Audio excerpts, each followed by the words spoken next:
nos amou, e estando nós mortos em nossos delitos, nos deu vida juntamente com Cristo. Pela graça sois salvos. E juntamente com Ele nos ressuscitou e nos fez assentar nos lugares celestiais em Cristo Jesus, para mostrar nos séculos vindouros a suprema riqueza da sua graça e bondade para conosco em Cristo Jesus. Porque pela graça sois salvos mediante a fé, e isso não vem de vós, é dom de Deus, não de obras, para que ninguém se glorie, pois somos feituras dele, criados em Cristo Jesus, para boas obras, as quais Deus de antemão preparou para que andássemos nela. Vamos orar mais uma vez? Senhor, diante da sua palavra, que revela a sua vontade, o seu querer, nós pedimos o auxílio do seu Espírito, Pai, para que possamos compreender aquilo que o Senhor tem a nos dizer. Fale aos nossos corações, ao ponto de sairmos incomodados. Em nome de Jesus, amém.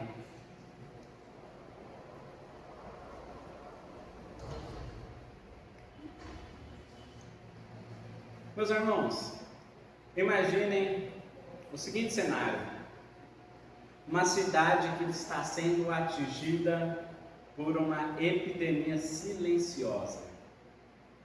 Não há sirenes, não há explosões, não há cenas dramáticas nas ruas. As pessoas continuam andando, trabalhando, negociando, festejando, e parece tudo normal. Mas há um detalhe por detrás disso. Todos estão contaminados por essa doença fatal.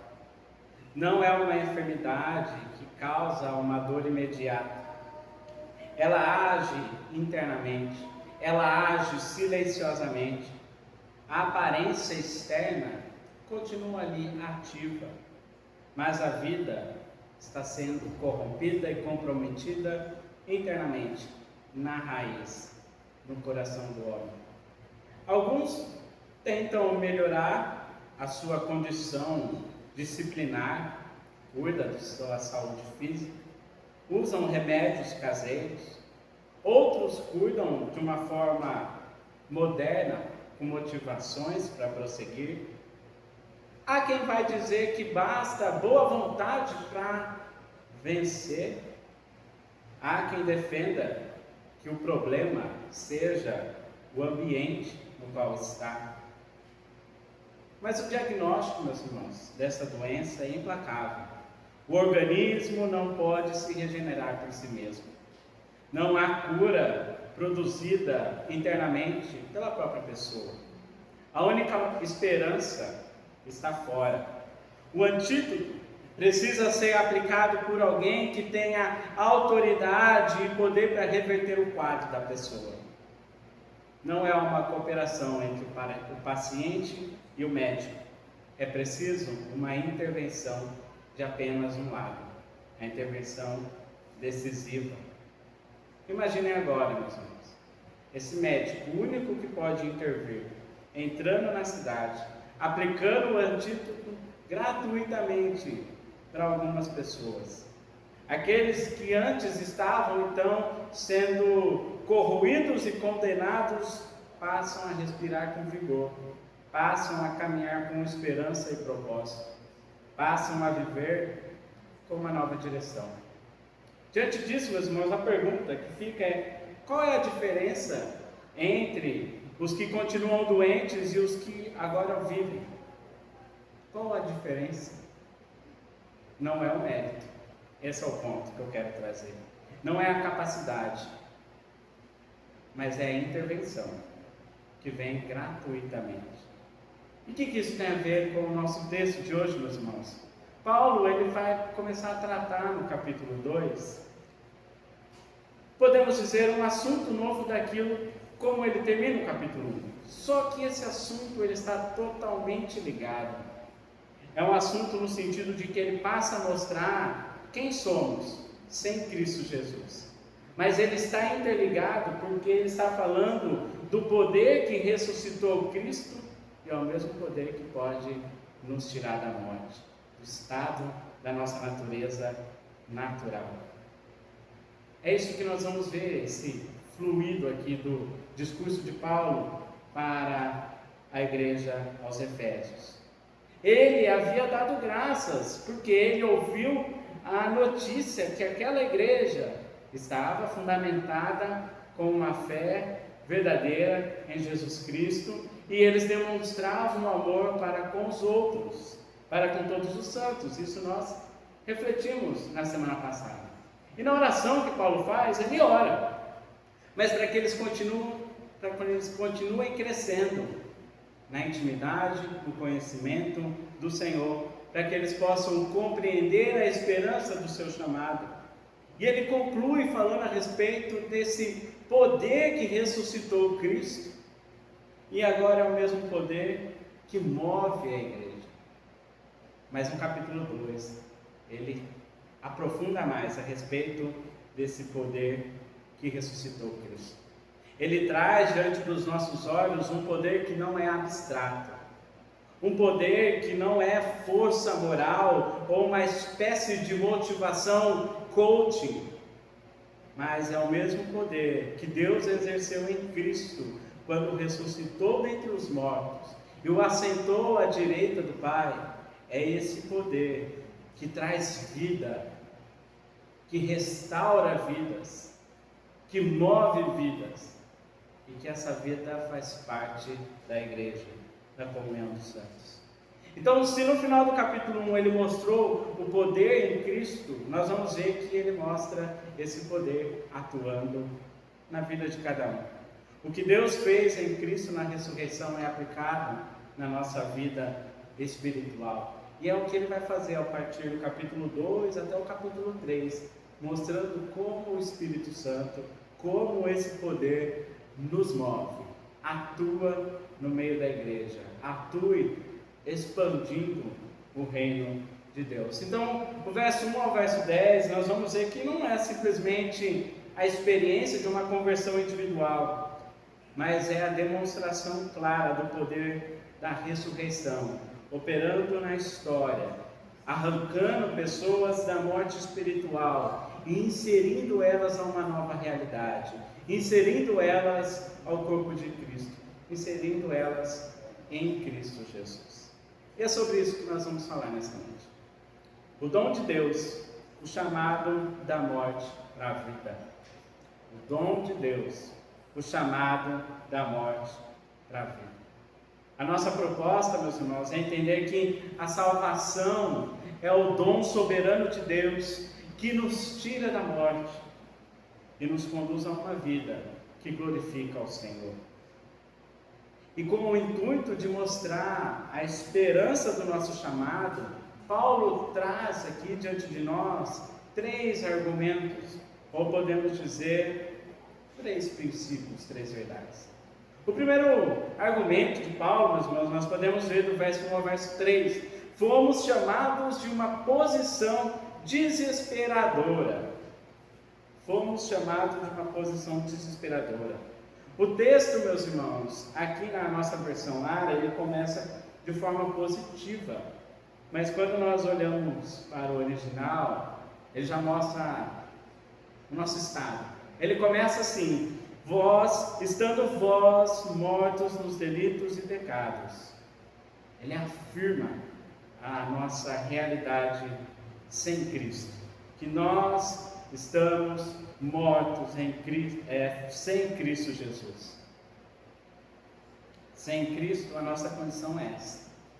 Não é uma metáfora aqui que ele está dizendo, só que também não é um exagero retórico para chamar a nossa atenção. Mas Paulo ele está fazendo um diagnóstico do ser humano. Ele está mostrando a condição humana sem Cristo. Fora de Jesus Cristo, a condição humana não é fraqueza espiritual, mas é de morte espiritual.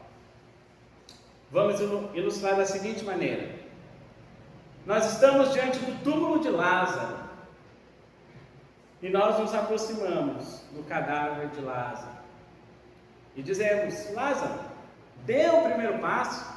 Lázaro, levanta. A gente tenta encorajá-lo a levantar e sair daquela condição. A gente tenta usar uma apelação da vontade, mas nada vai acontecer. Mas quando Jesus diz: Lázaro, vem para fora, Lázaro saiu.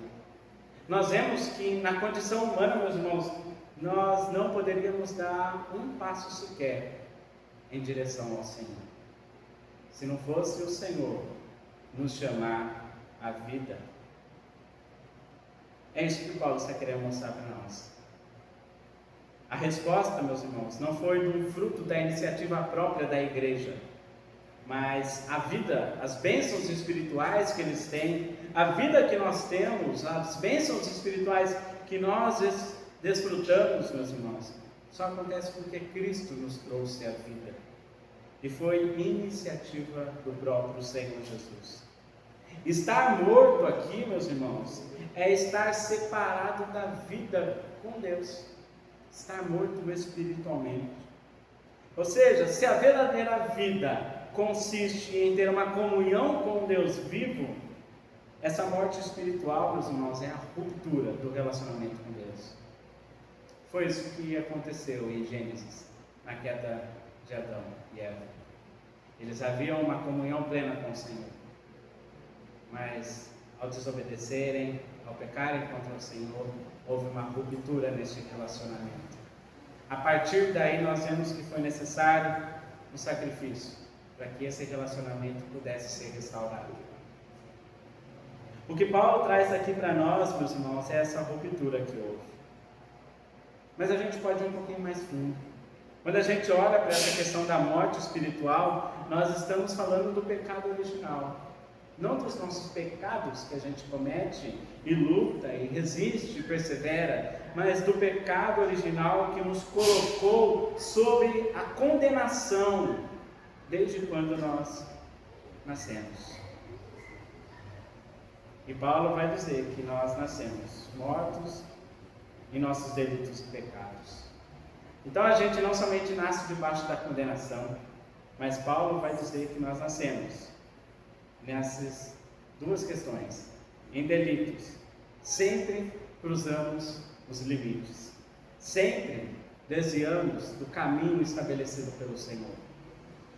Sem Cristo, parece que não há limite, a gente passa a fronteira. Quando ele fala de pecado, indica que erramos o alvo. Sem Cristo, nós percebemos quanto fora do alvo nós andamos. E às vezes em Cristo a gente erra, para a gente entender o que Paulo está trazendo aqui a nós. Então a morte espiritual, meus irmãos, envolve essa questão: rebelião, corrupção interior. Essa condição, meus irmãos, não impede a atividade externa. Sem Cristo, a pessoa vive a sua vida tranquilamente, mas a sua condição interna ainda é de pecador, que está debaixo da ira do Senhor. E essa morte, essa transgressão, viver aqui no pecado, se manifesta no modo de vida. Paulo vai dizer: nos quais andastes outrora. Ele está dizendo que a morte espiritual aqui não é uma inatividade, mas é um caminhar determinado a uma direção, sendo controlado por algum Senhor. Se não é Cristo, é alguém. E ele vai dizer: andávamos segundo o curso deste mundo. Ele está dizendo aqui que andávamos de acordo com o padrão, com os valores, com os princípios, com a mentalidade que rege o mundo, que é contrário à palavra do Senhor. A nossa vida, então, sem Cristo, ela segue esse sistema que se opõe ao Senhor. Mas existe um outro Senhor. Ele vai dizer: andávamos segundo o príncipe da potestade do ar. E ele está dizendo aqui que o mundo não é moralmente neutro. O mundo não é neutro. Ele é governado por alguém. Ele é governado por alguém que ele chama de maligno, em outra carta. O Deus dessa era. Os que não nasceram de novo vivem, então, conforme os valores do mundo, e debaixo desse senhorio do maligno. Ele é influenciado a sempre se opor ao Senhor. O terceiro senhor que rege alguém fora de Cristo, Paulo vai dizer: andávamos segundo as inclinações da nossa carne, fazendo a vontade da carne e dos pensamentos. Percebam, meus irmãos, não é somente uma pressão externa do mundo, do maligno, mas havia uma cumplicidade interna no nosso próprio coração, inclinado a ser rebeldes ao Senhor. E desde Adão, após a queda, a humanidade se corrompeu em seus caminhos. A mente, a vontade, os desejos foram afetados. E passa a reger o homem que está fora de Cristo. Assim era, meus irmãos, a igreja do Senhor, o povo do Senhor, sem Jesus Cristo. Fazia o que o mundo fazia. Se submetia ao senhorio do maligno. Fazia o que o maligno desejava. Fazia o que a nossa própria carne fazia. E como que Paulo trata isso? Quem anda debaixo desses senhorios? Ele fala: éramos por natureza filhos da desobediência, filhos da ira. Filhos da desobediência descreve alguém, meus irmãos, que escolhe desobedecer. É interessante que a gente percebe isso na criação de filhos. O Davizinho, antes que eu falo, não faz isso. Ele olha, dá risada e faz. Filhos da desobediência, meus irmãos, é escolher desobedecer. Filhos da ira aponta para uma condição herdada. Sem Cristo, nós já nascemos nessa condenação diante do Senhor. Filhos da ira significa que a ira do Senhor está sobre aquele que nasce na condição de pecado. E essa é a posição desesperadora da qual a igreja foi chamada. Essa é a posição desesperadora na qual eu e você fomos chamados. Estávamos mortos, dominados pelo mundo. E, meus irmãos, eu quero trazer uma implicação contra dois fatores que a gente, conversando com as pessoas aí fora, nós vamos ouvir esses discursos. O que esse primeiro ponto nos ensina? Você vai conversar com algumas pessoas e ouvir no noticiário, como eu ouvi esses dias, a seguinte frase: o homem nasce bom, mas a sociedade corrompe. Frase de Rousseau. Rousseau, ele vai ter essa frase como fundamento na sua forma de viver, que vai dizer o seguinte: olha, o homem ele nasce bom, mas a sua convivência na sociedade o corrompe, o faz ser maldoso como ele é. Por isso que há crimes, por isso que há morte, por isso que há essa devastação moral. A sociedade corrompeu. Por que eu quero trazer isso, meus irmãos? Porque Rousseau fala que o problema é exterior, mas Paulo está trazendo para nós que o problema é interior. O problema é espiritual do homem. Não andávamos em pecado porque a sociedade nos obrigou, mas andávamos porque a nossa natureza caída desejava andar em pecado, como filhos da desobediência. A segunda questão que eu quero trazer aqui, meus irmãos, que a gente vai ouvir algumas doutrinas aí fora, e no nosso contexto aqui da cidade, a gente vai ouvir a seguinte frase: eu tenho livre-arbítrio, que é a doutrina sinergista. Eu já falei com os irmãos de uma ocasião. O homem, ele dá 50% do passo e Deus dá 50% do passo.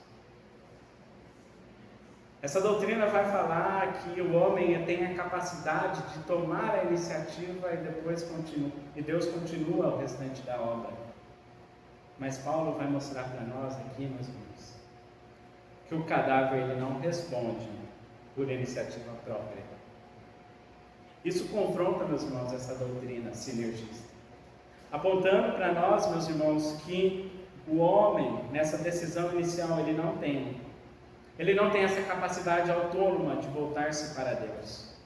Se não for o Senhor vir em nossa direção, se não for o Senhor nos vivificar, se não for o Senhor restaurar o nosso coração, nos chamar eficazmente, jamais estaríamos aqui.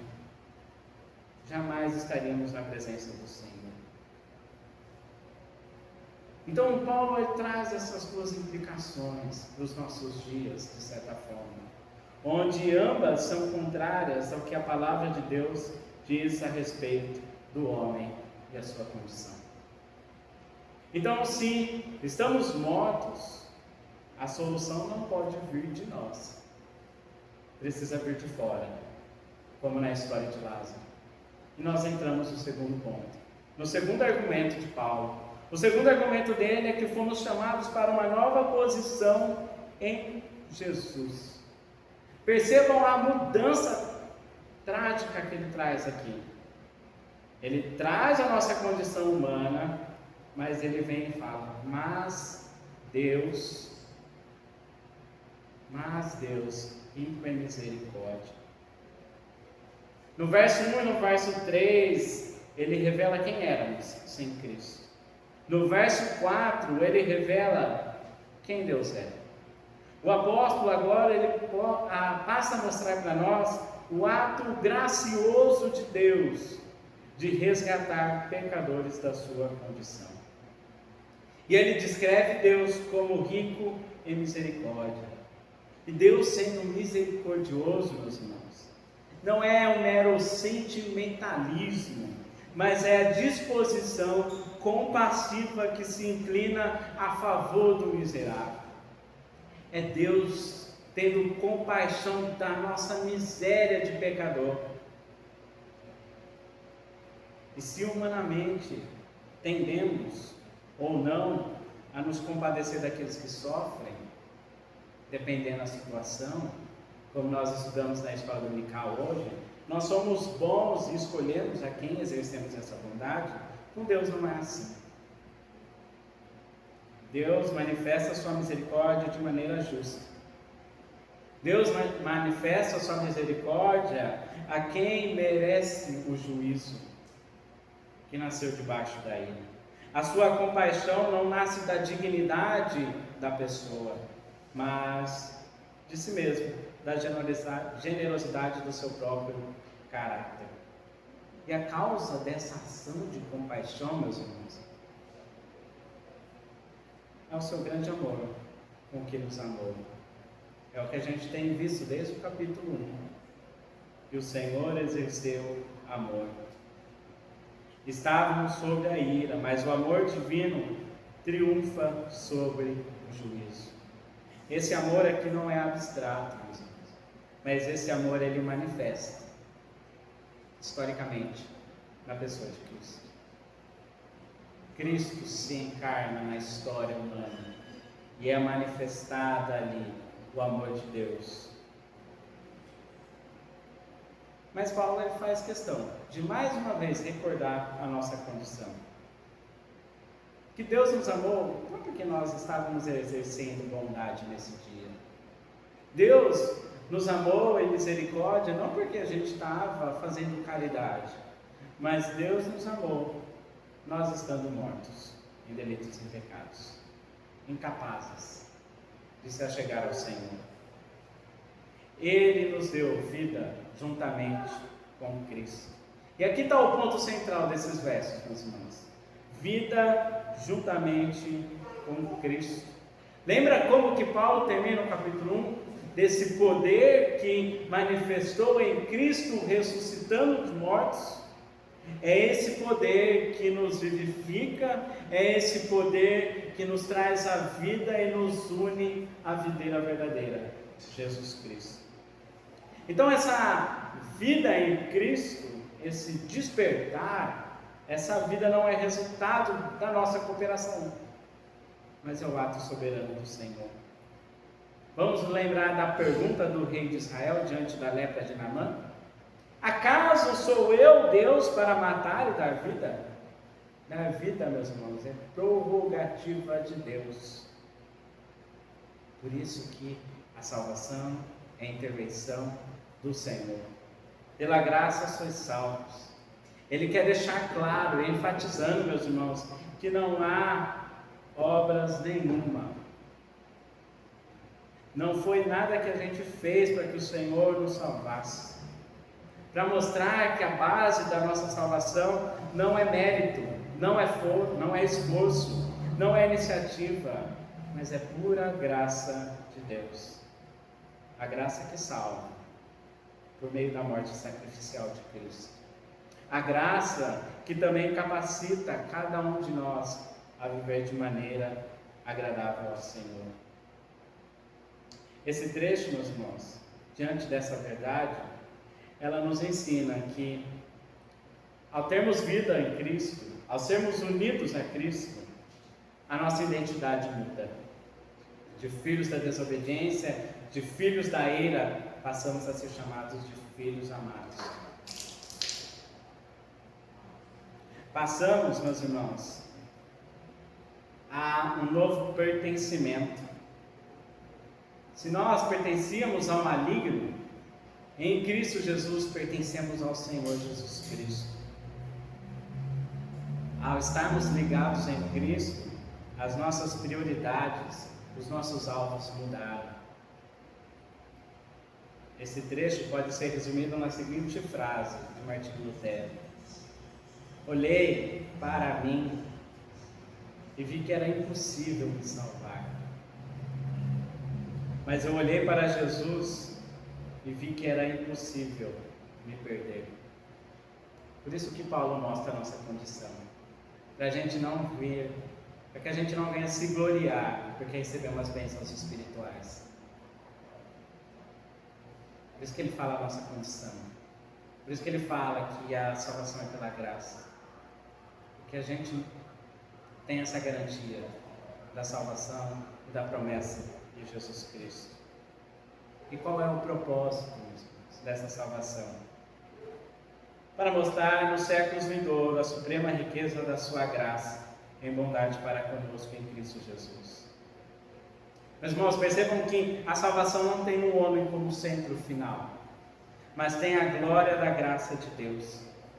Quando Ele nos salva, quando Ele derrama da sua graça, quando Ele nos resgata, meus irmãos, nós passamos a testemunhar esse Deus de misericórdia. Nós passamos a testemunhar esse Deus eterno, Criador dos céus e da terra. Quando Ele nos salva, passamos a proclamar essa grande graça que alcançou miserável pecadores como nós. Passamos, é uma frase que ilustra isso, somos como mendigos que descobrimos aonde tem pão e passamos a falar para todos aonde tem pão.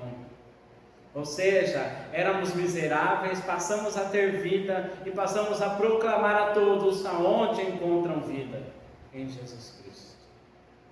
A igreja, meus irmãos, é a evidência da misericórdia divina. Então, sendo o primeiro argumento de Paulo, ele mostra a nossa condição. No segundo argumento, ele fala que a gente passa a ter uma nova posição na pessoa de Cristo. Ele traz, como terceiro argumento, meus irmãos, que a mesma graça que nos tira da morte, nos coloca em movimento. Então, o terceiro argumento de Paulo é que fomos chamados para andar segundo a vontade de Deus. Verso 8 ao verso 10. Paulo, ele reforça, meus irmãos, primeiro, que pela graça sois salvos. Ele começa assim o verso 8. O fundamento é, vocês são salvos pela graça. Essa é a base, o fundamento que vocês precisam estar. Contudo, meus irmãos, essa graça ela é recebida mediante a fé. Lembra que eu falei? Nós precisamos proclamar o Evangelho porque a fé vem pelo ouvir da palavra do Senhor, conforme Paulo vai dizer em Romanos. A fé é o meio no qual nós apropriamos a salvação em Cristo Jesus. A fé não é mérito, a fé também é dom de Deus. A fé, meus irmãos, é demonstrando que nós recebemos essa dádiva do Senhor. Ou como diz Calvino, a salvação oferecida pela mão de Deus deve ser recebida pela fé somente. E ele deixa claro, isso não vem de vós, é dom de Deus. Então a salvação, a fé, são do Senhor, dádiva do Senhor. E elas, meus irmãos, não nos excluem a responsabilidade. Ele vai dizer, não de obras para que ninguém se glorie. É porque à medida que nós proclamarmos o reino, à medida que nós demonstrarmos misericórdia, à medida que nós amarmos uns aos outros, fizermos atos de misericórdia, meus irmãos, é para que a gente não venha se gloriar, mas que a gente venha gloriar aquele que merece toda a glória, todo o louvor. Por isso que é, meus irmãos, pela graça sois salvos mediante a fé. Isso não vem de vós, é dom de Deus. Mas aí ele entra num outro ponto. Pois somos feituras dele, criados em Cristo Jesus para boas obras. E aqui está o equilíbrio do Evangelho. Porque alguns são tentados, ok, sou salvo, estou tranquilo, sossegado, vou viver minha vida conforme eu quero, vou participar do corpo sentado. Eu proclamar o reino? Ou não? Tem um pastor, tem um missionário, tem a junta de missões para isso. Ele traz um equilíbrio e mostra a nossa responsabilidade agora. Não somos salvos por obras, de fato, meus irmãos, mas somos salvos para a obra. E o que Paulo faz aqui para nós? Ele mostra, meus irmãos, que nós, como seres criados à imagem do Senhor, nós temos responsabilidades. Lembra lá em Gênesis? Deus criou o homem, ele deveria cultivar a terra, procriar, desenvolver a terra. Nós somos salvos para as boas obras. Essas boas obras, meus irmãos, é toda a nossa vida. Não é somente algo específico, mas é expressar a glória de Deus aonde for que estivermos. A boa obra, meus irmãos, é lá você conversando com o seu vizinho, na rua, no bairro, falando a respeito de Deus e testemunhando conforme a palavra do Senhor. É lá você, no seu trabalho, sendo uma pessoa íntegra, glorificando ao Senhor, falando a respeito deste Deus. Boas obras, meus irmãos, não são o fruto da salvação, mas o fruto da salvação é inevitável. Todo aquele que é salvo tem o desejo e o anseio, meus irmãos, de agradar ao Senhor. Qual é o fim principal do homem? Se alegrar, glorificar a Deus. E como glorificamos a Deus? Por meio de boas obras.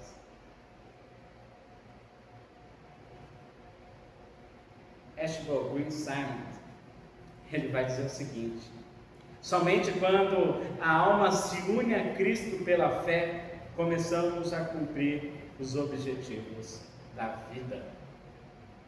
Se outrora, sem Cristo, vivíamos sem objetivo, sem alvo, sem propósito, e estávamos debaixo do senhorio deste mundo, do maligno da nossa carne, agora em Cristo, a nossa alma se une no Senhor e nós encontramos o objetivo da nossa vida, o propósito da nossa vida: se alegrar, glorificar ao Senhor. Antes, meus irmãos, nós andávamos perdidos, vagando, sem rumo, sem esperança.